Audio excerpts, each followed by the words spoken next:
Now, as many of you may know already, this month sees the anniversary of Britain's top adult comic, and though it's crude, rude, racist, sexist and generally offensive, its a combination of childishness and sick humour is making a record number of kind of overgrown schoolboys giggle at the moment. But that's enough about the Sun, because now we're going to meet the people responsible for this comic. Please welcome Chris Donald and Graham Dury.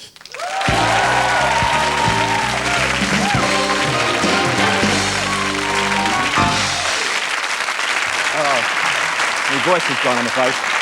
There we go. Did you see Black Eyes this week? No, we're at our 10th anniversary party. A load of old cobblers, you didn't miss anything. Now, tell us about the comic, because you've got one of the best-selling magazines in the country now, haven't you? Seems that way, yeah. Little did we know 10 years ago, when we first started the comic, that it would become such a soaraway success. It began in my bedroom. As you probably know, myself and my brother were drawing cartoons at school. Have you possibly been asked that question before, Chris, or is it my imagination? No. But why do you think it's a success? You look at it, and it's full of crude jokes, and it's quite offensive.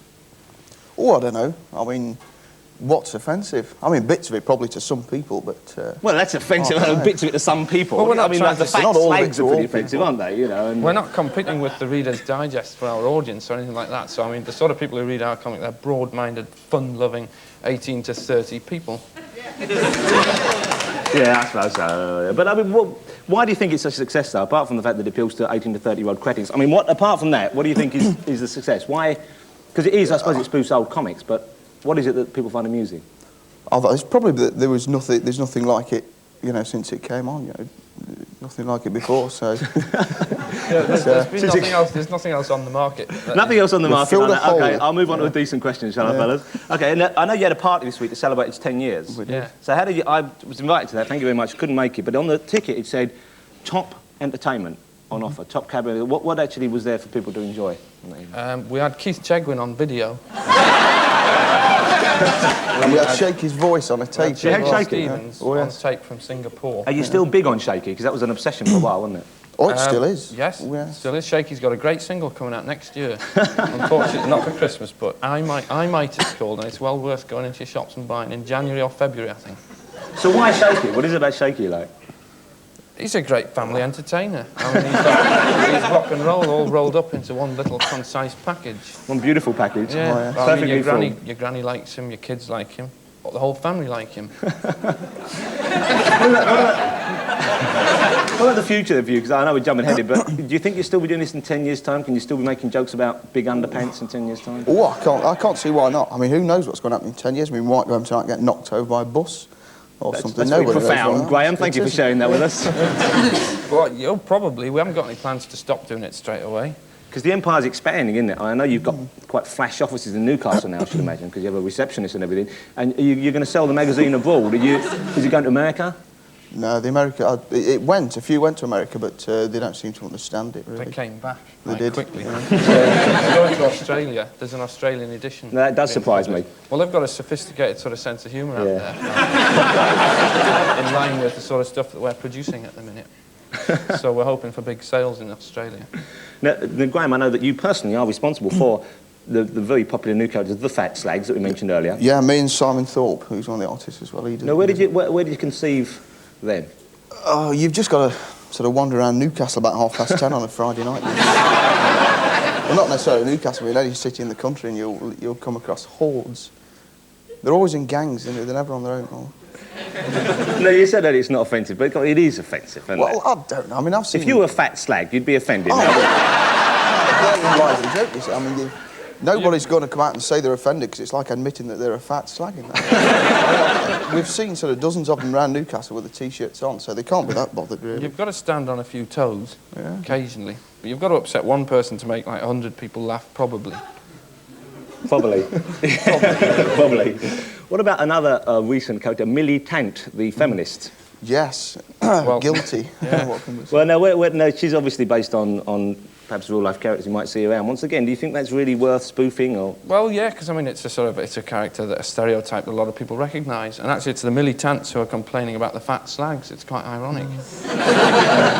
That's the way the world works, I suppose. Well, at least they're reading it. I thought it was mainly sort of boys reading. It seems like very boyish. Oh, no, there's a lot of Guardian readers read it. Highbrow people. We got a write-up in the Observer the other week.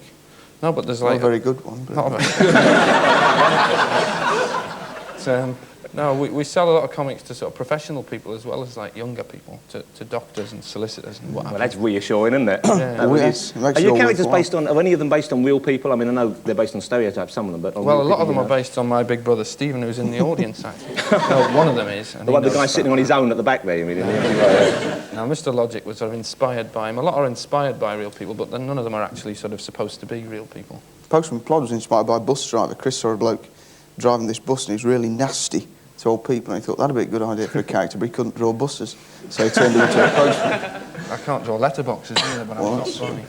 You can't draw many decent people either, really, can you? With the magazine selling well. But Simon Thorpe can. He's Oh, a he good can. artist. Oh, he's Now, I asked you earlier in the week, and we asked you to think about this. If this was ever made into a TV series or maybe a big budget movie, or who would play the characters in the magazine? I know you've come up with a few suggestions, so let's have a look at the screens now. And we have some of the ideas here. Now, which character is that? That's Roger Melly. He's the man on the telly. He's a sort of loud-mouthed television presenter who drinks too much in the tradition of the old-fashioned BBC newsreaders. And you thought Roger Cook would be ideal to play him, no? Well, he sort of fits the part physically. He's like a bulky man, especially the lower part of his face. He's got Well, a I've bit yet too to hear much Roger say bollocks on TV, which is like Roger Melly's trademark. Yeah.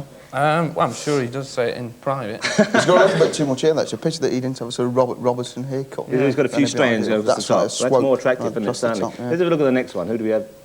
No, Sid the Sexist. Sid the Sexist, yeah. He's a parody of sexism.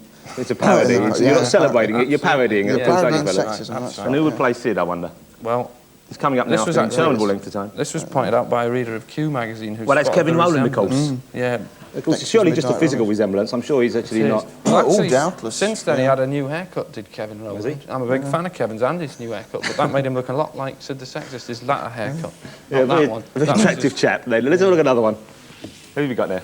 That's Finbar Saunders. He's the king of the double entendre. That's one of Simon Thorpe's jobs. And who would he possibly be played by in the movie? Well, the one and only, I think. There's only one. Mrs. No. Well, it's Frankie. Not very much of a physical resemblance there, though, really, is there? But there's definitely the spirit's there. And finally, let's see if we can revive this flagging idea very quickly with the final one. Of course, it's your favourite of mine, the fat slags. That's right, yeah. Well, yeah, need we say more? What we needed here was like some fat people. Yeah. Not necessarily slags, I'm like being very careful what Yes. I say. But, we thought perhaps Fergie and Claire Rayner. You see, I don't know, boys. Is that really entertainment, I wonder? Well, not really, because they do a wonderful job. They do a wonderful job, all the Royal family. And, of course, Claire Rayner does an even better job, Yes, she does. Yeah. Oh, yes. As soon as she's made a member of the Royal family, the better for all of us. Well, listen, boys, one more question I want to ask before you go. Is the only other kind of comedy magazine that sells bucket loads is Private Eye, which is Oh, it just doesn't sell bucket loads. No, don't you know? It sells a lot now. It does, yeah. It sells a lot. It sells an awful lot. And they're always being sued, and they're Yeah. almost famous for their libel case of the magazine itself. Have you ever been sued by anyone? Yes, once. We We have, didn't know it, apparently. What we did this article about a man who had sex with himself. And we printed a picture of his house and we just sort of cut it out in a estate agent's book.